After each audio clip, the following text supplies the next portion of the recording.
My name is Nobuntu Mfengwana. I'm 49 years old. I'm coming from Eastern Cape in a place called Queenstown, but now I'm here in Cape Town, staying in Fuleni.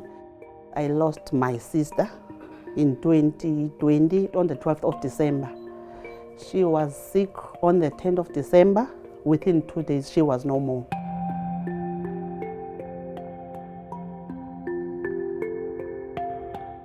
Community is often really at the end of the chain, as it were. So what they see is just suffering and death. They've had to deal with all the indirect drama of the lockdowns, the other consequences of this pandemic other than the actual infection itself. And for them, it's confusion in many ways, because here we are in 2021 where we should be able to have scientific answers.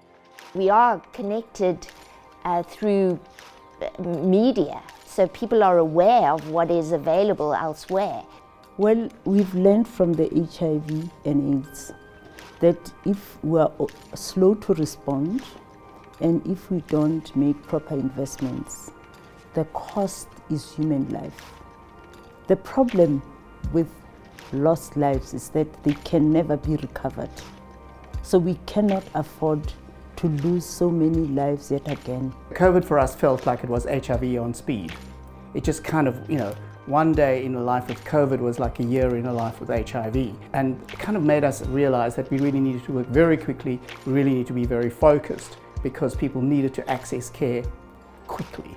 When she passed away, I was also COVID-19. I was lying on the bed helplessly. I didn't even go to her funeral because I was sick on the bed. And my other sister who's coming after her, she was also diagnosed with COVID-19, so we couldn't go and bury her until we go this year just to pay our last respect, but we didn't bury her. And yes, community looks to us to say, well, why does this happen? How could this happen?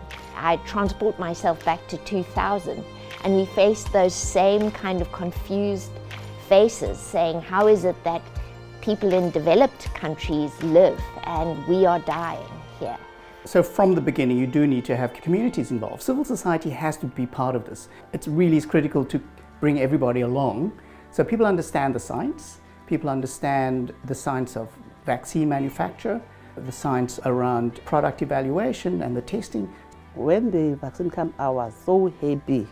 If I could jump, I would jump EQ to become the first one to get vaccine, because I was afraid. I was thinking I'm going to die. The fact that we have brought it to Africa gives accessibility to our countries and the countries in Africa, which is amazing. It gives us an opportunity to actually take care of the people that we have in our vulnerable populations. The mRNA hub is an important step in the right direction.